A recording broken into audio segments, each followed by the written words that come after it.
Bienvenidos a una noche más de Aurelio, historia de un pintor sin techo. En unos momentos más continuaré leyendo en el capítulo 4. Este capítulo se llama Cerro del Judío. En el capítulo anterior, recordemos, se trató sobre cómo Aurelio iba a buscar trabajo, llenaba su solicitud en una librería de libros usados y luego regresaba a su casa y hacía magia pintando un retrato donde había una mujer y un perro, y la mujer portaba un amuleto mágico. Vamos. Despertó enrollado en una frazada que lo envolvía como un tamal, por debajo para protegerlo del frío y duro piso, y por arriba llegando a la cabeza. Se destapó para ver dónde estaba. Miró a su alrededor. Debía haberse quedado dormido. Entre los pliegues de la cobija sintió algo duro. Lo tomó y lo sacó. Era el pincel. Su mano estaba toda pintada de azul y morado. No recordaba haber ido por la frazada ni haberse tapado con ella. Lo que sí recordó fueron las últimas imágenes de su sueño. Una mujer preciosa de mirada profunda y cabello negro lacio.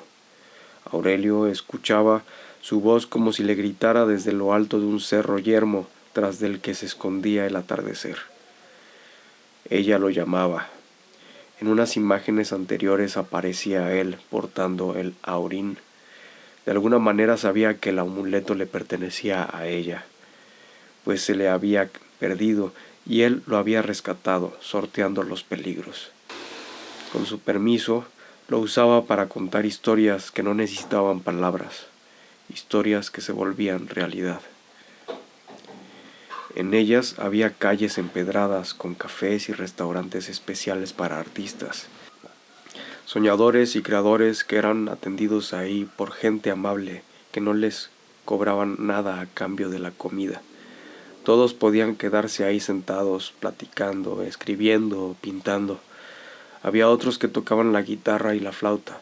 Había unas mujeres muy bonitas que escribían poesía y hablaban con voces armoniosas sobre Platón y San Agustín. Todo eso se iba creando mientras Aurelio lo imaginaba. Literalmente lo imaginaba. Creaba la realidad con imágenes. Mientras estaba sentado en la sala del departamento sobre esa cobija, recordaba los últimos sucesos del sueño. Pensó en el aurín. Qué chistoso, rió consigo mismo. Caía en cuenta de la coincidencia. Aurín era como un diminutivo de su propio nombre, Aurelio. Suspiró por haber tenido un sueño como ese. Lo tenía casi como experiencia real. En ese mundo no era necesario tener dinero para vivir de las imágenes. Volteó al cielo agradecido de albergar en su corazón el recuerdo de ese sueño, de esa vivencia. Palpó el tejido de la frazada y la miró. Se dijo, esta cobija no es mía. Era gris de color natural de la lana, con rayas en zigzag azules. Creo que es de Paulo. Seguro él me tapó ayer cuando llegó en la noche y yo ni cuenta me di. Qué buena gente que me vino a tapar. No se sentía orgulloso de sí ni merecedor de la amabilidad de su amigo, ya que vivía de a gratis en el departamento, pero aún así él lo cuidaba. Se paró y vio el reloj de la pared. Eran las 9:30 de la mañana. Levantó la cobija y la dobló bien. Fue al cuarto de Paulo. No había nadie. Dejó la cobija bien acomodada encima de la silla del escritorio. Tomó uno de los post-its que había ahí y escribió con pluma la palabra gracias y la pegó en la cobija. En la cocina puso a hervir un huevo, comió un pedazo de pan y un vaso de leche. Recogió con cuidado la pintura que había hecho la tarde anterior. La dobló en 4 partes y la metió en su cuarto. Le apagó a la llama de la estufa, se metió rápido a bañar. El agua estaba helada, pero respiró hondo. Como sabía que no había nadie a quien pudiera despertar, gritó como un salvaje. El agua lo había despertado del todo. Se estiró y se movió como loco, frenético, bajo la regadera. Salió y se vistió con los pantalones más limpios que tenía, una camisa de algodón de rayas azules. En su mochila metió su cuaderno de bocetos, sus lápices y un suéter viejo de estambre. Antes de irse pasó por la cocina, descascaró el huevo que había dejado hirviendo y lo comió en 2 bocados. Caminó ligero por la calle. El sol emanaba su luz brillante y fresca desde el horizonte despejado. Los carros en movimiento, las personas, los edificios y las plantas recibían su luz por un lado y del otro se proyectaban las sombras largas. Llegó a un cruce y esperó a que cambiaran las luces del semáforo. Se quedó viendo a los conductores de los carros y a las personas que iban a sus trabajos, todos con caras serias. Pensó que se dirigían hacia algo que les quitaba el tiempo para convertirlo en dinero, haciendo cosas serias que no les divertían ni les brindaban disfrute. Ese pensamiento lo puso un poco triste. ¿Cómo serían sus compañeros en el nuevo trabajo? ¿Cómo sería su nuevo jefe? Le entró miedo. ¿Sería un entorno adverso? Seguramente sería gente que no lo entendería o que lo tomaría poco en serio, como suelen tomarse a los soñadores como él. El autista que vive en su mundo, le dirían. Qué cercana estaba la palabra artista de autista. Pero, ¿por qué pensaba esas cosas? Un primo mayor que él en su niñez le había dicho eso alguna vez. Desesperado por verlo tan ensimismado en sus cosas, lo había apodado de manera despectiva como autista. ¿Será que él se veía así? Se preguntó. ¿Se veía como un autista? Recordó la película en donde el actor Dustin Hoffman interpretaba a un hombre superinteligente, pero con un síndrome que le impedía relacionarse de manera natural y fluida con sus congéneres. El semáforo se puso en verde. Siguió caminando. Un viento repentino le sacudió el pelo y sus ideas. Se quedó mirando abajo, sus pies dar pasos sobre el pavimento. Pidió ayuda en su interior para librarse del miedo de caer en un lugar inhóspito. Ese miedo tan conocido. Le vino a la mente la voz de la mujer de pelo negro que lo llamaba desde la lejanía. Se llevó la mano al pecho sintiendo el calor reconfortante, ese calor de ser digno portador de Laurín. Aunque había sido solo un sueño, en su interior sabía que había sido la representación de una verdad muy significativa, que la dueña del Aurín le confiara portar la herramienta para crear y cuidar mundos. Eso permanecía en su interior, sin importar lo que pasara. Ahí afuera, mientras pasaban las brasas cálidas alimentando el fuego de su corazón, volteó a ver y se dio cuenta que estaba a punto de llegar a la librería. La miró bajo esa luz cálida y brillante del sol alegre de la mañana. Le cambió la percepción. A lo mejor sí, como otros, se dirigía serio hacia su trabajo para sacrificar su tiempo a cambio de dinero, pero no estaba tan mal.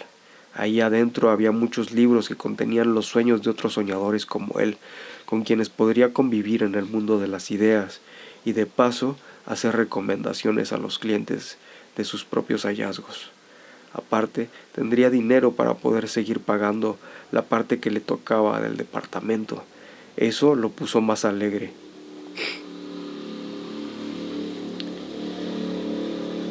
Y una leve sonrisa afloró en su rostro. Antes de entrar se dio cuenta que el muro contiguo a la entrada estaba vacío, lo que lo puso aún más alegre, pues al no ver el anuncio de que se necesitaba ayudante de almacén, le reafirmó la idea de que ese lugar le correspondía con toda seguridad. Se aproximó al mostrador. La cajera se notaba un tanto atareada, revisando una pila de libros y capturando ciertas cifras en una computadora. Sus anteojos reflejaban la luz del monitor. «Hola, buenos días», dijo con amabilidad mecánica sin despegar la mirada del ordenador. «¿Le puedo ayudar en algo?» Buenos días, dijo Aurelio. Vengo a presentarme para la entrevista de trabajo. La cajera volteó un poco desubicada, el ceño fruncido tratando de recordar dónde había visto la cara de Aurelio antes. Ayer llené un formulario de trabajo de ayudante de almacén, dijo Aurelio tratando de refrescarle la memoria. Ah, sí, dijo ella. Abrió un cajón y esculcó rápidamente buscando algo. Se mordió el labio y volteó a ver a Aurelio un tanto apenada. Luego giró la cabeza para ver a su jefe que estaba entre unos libreros al fondo, hablando con un joven como de la edad de Aurelio, dándole alguna orden o explicándole cómo se hacía el trabajo. Había una música como de bossa nova que rellenaba el ambiente tranquilo del lugar. La cajera se esforzó por esbozar una sonrisa tranquilizadora. Aurelio le correspondió. Permíteme tantito, por favor, dijo ella. Salió de su puesto y fue hacia el fondo de los libros, al fondo de los libreros donde estaba el jefe. Se cuchichearon algo. Era una escena muy parecida a la que había presenciado el día anterior. El otro muchacho metía los libros en el librero. La cajera y el jefe miraban furtivamente en dirección de Aurelio. Este no fingía, como el día anterior, no enterarse, sino que los miraba fijamente.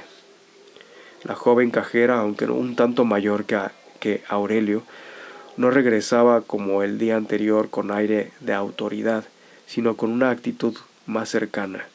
Podría decirse que preocupada, más bien avergonzada de tener que dar noticias desalentadoras. Aurelio presintió lo que ya era obvio. Una disculpa, el puesto ya fue asignado a alguien más. Aurelio frunció el ceño, escuchando en su interior al quejumbroso monstruo que gritaba improperios contra esta injusticia. Pero inmediatamente pensó en la voz de la dueña del Aurín y se acordó que él era un caballero, dueño de su propio destino. La joven presenció su tribulación momentánea y como Aurelio no reaccionaba ni cambiaba la posición de mirar hacia abajo, quiso decirle algo. Perdóname, creo que fue mi culpa porque entre tantos libros que nos llegaron ayer hubo un desbarajuste y sinceramente creo haber traspapelado tu solicitud. La voz de la joven estaba audiblemente afectada. Aurelio miró al frente y trató de sonreír cálidamente, sabiendo que las probabilidades de pagar su espacio se habían vuelto a reducir. No hay problema, dijo con un hilo de voz. Suspiró agarrando fuerza, carraspeó y volvió a hablar, acercándose al mostrador, recargando sus manos sobre él. Bueno, mi solicitud sigue en pie. Si en algún momento vuelven a necesitar de alguien que ayude, me pueden marcar.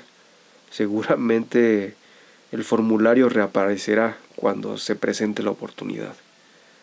Aurelio sonrió sorprendido de que le hayan salido esas palabras de confianza, contrario a lo que el quejumbroso que a veces habita en su interior hubiera pronosticado. Los autores de todos esos libros requieren de gente como yo, que los entienda y que pueda servir de un puente entre sus futuros lectores y la librería. Miró la expresión sorprendida de la joven cajera que no esperaba que alguien que viniera en busca de empleo se sintiera con la libertad y el aplomo de expresarse con tal nivel de confianza. Seguramente tú también entiendes esas cosas, dijo Aurelio con un aire de complicidad. Se dio media vuelta y salió del establecimiento. Miró la pila de libros usados de afuera. Ya no estaba ahí el ejemplar de la historia interminable. Luego miró al otro lado a través del vidrio del aparador. Tampoco estaba el libro de la bitácora de un pintor en el Ártico, sobre Rockwell Kent. No había duda, no quedaba nada ahí para él. Un sentimiento de liberación comenzó a llenarlo. No tenía nada seguro. Era como si estuviera en el vacío de un precipicio. No tenía dinero, no tenía empleo. El mundo ahora le regresaba la imagen clara de que ni su arte, ni su talento para manifestar magia en el mundo real, ni sus intenciones por adquirir un compromiso laboral eran de valor. No había nada que lo atara al sistema que prevalecía en la sociedad. No pudo evitar que unas cuantas gotas saladas brotaran desde sus ojos al sostener estos pensamientos. Sentía que la humanidad le daba la espalda. Su existencia era innecesaria para el diario funcionamiento de las cosas terrenales, pero esa tristeza también lo liberaba. Él era libre de todo lo que ataba a los demás, incluso era invisible. Ese sentimiento lo llenaba y lo inspiraba profundamente. Un camión de pasajeros se aproximó. Un transeúnte a su lado levantó la mano para hacer la parada. Aurelio leyó el letrero que mostraba el camión arriba del parabrisas: Cerro del Judío. Ese título le parecía extrañamente acorde a la situación que vivía. Era el destino perfecto para sus ansias de aventura. No tenía dinero. ¿Qué haría? ¿Cómo haría para pagar el pasaje? Cerró los ojos con fuerza, concentrándose. Soy invisible. Nadie se daría cuenta cuando subiera al camión y nadie le cobraría el pasaje. Soy invisible, se repetía con fuerza. Sintió el aire desplazarse cuando el camión llegó y paró a su lado. Escuchó las compuertas abrirse, pasajeros bajaron y otros subieron. Abrió los ojos y constató que nadie lo miraba. ¿Surtiría efecto ese acto de magia o fracasaría aún en su intento por hacer uso de su invisibilidad social, la misma que causaba que sus ilustraciones fueran rechazadas en las revistas y que su solicitud de trabajo se perdiera en el confín de papeles de la librería? Ahora tendría que poderse servir de ella, de esa invisibilidad, para viajar hacia ese destino que tanto deseaba. En unos momentos lo comprobaría. Esperó a que varios tomaran su lugar en la cola para entrar en el camión. Cuando él subió, las compuertas se cerraron, rozándole peligrosamente la espalda y produciendo un ruido al golpetearse contra el marco. Los pasajeros delante de él fueron avanzando conforme pagaban su pasaje. El conductor recibía el dinero rápidamente y expedía un boletito de papel delgado en respuesta. Los claxons de los carros allá afuera comenzaron a sonar, presionando al conductor para que avanzara. Pronto le llegó su turno a Aurelio. El conductor se distrajo asomándose por la ventana adyacente para insultar a algún automovilista. Acto seguido jaló violentamente la palanca para engranar la velocidad. Dio un volantazo y apretó el acelerador sin darse cuenta que Aurelio estaba ahí. «Avancen para atrás, por favor. Tomen sus lugares», gritó el conductor tratando de contener su ira, siendo amable pero exasperado por el tráfico. Aurelio avanzó como pudo, introduciéndose entre los cuerpos que colgaban del pasamanos. Se movían como péndulos en los vaivenes gravitacionales del transporte, que esquivaba a los carros cual si fueran asteroides en un mar espacial. En un momento, el camión tuvo que hacer un enfrenón abrupto. Todos los pasajeros se rejuntaron hacia un lado, sosteniéndose unos a otros como si fueran un cúmulo de esponjas, amortiguándose mutuamente. Pero esa señora, vestida muy formal, ya grande, perdió el equilibrio y se soltó. Iba a caer con la cabeza en uno de los respaldos de tubo, pero Aurelio la sostuvo fuerte de la muñeca, evitando el golpe. La señora se incorporó con ayuda del jalón que le dio a Aurelio. «Muchas gracias, joven», dijo la señora. «Me acaba usted de salvar de un buen guamazo». «No hay problema, señora. Es usted muy amable, joven». Llegó un momento en que casi estaba vacío el camión. Aurelio estaba sentado junto a la ventana, viendo el pasar de las calles, los árboles y la gente. En su cuaderno estaba dibujado un camión que avanzaba en un camino que poco a poco se hacía más agreste. El color gris del concreto comenzaba a ser invadido por plantas que lo convertían todo en verde. Entre las ramas de los árboles vivían los pájaros y al pie de uno de ellos dormía un muchacho, plácidamente, en armonía con los hongos, el musgo, el tlacuache y los zorros. Su anhelo más grande al buscar la libertad de la naturaleza se cumplía al poder ser él mismo. Pronto llegaría a la última parada, en el cerro del bosque.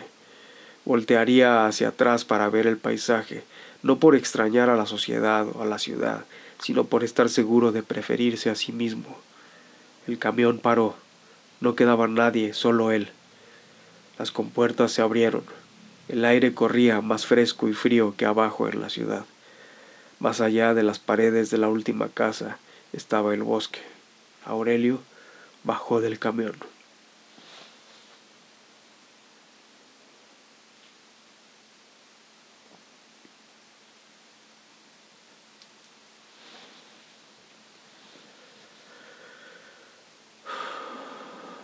Una vez más, la magia de Aurelio dio efecto. A lo mejor no tomó efecto para que pudiera obtener ese trabajo que tanto necesitaba, pero sí para hacer realidad ese anhelo que tenía de irse a encontrar con la naturaleza, de poder viajar gratis, sin necesidad de dinero. ¿Qué otras aventuras le esperan en ese cerro, en ese adentrarse desnudo ante los elementos de la naturaleza? Ya veremos qué pasa en la siguiente aventura. Nos vemos el próximo jueves.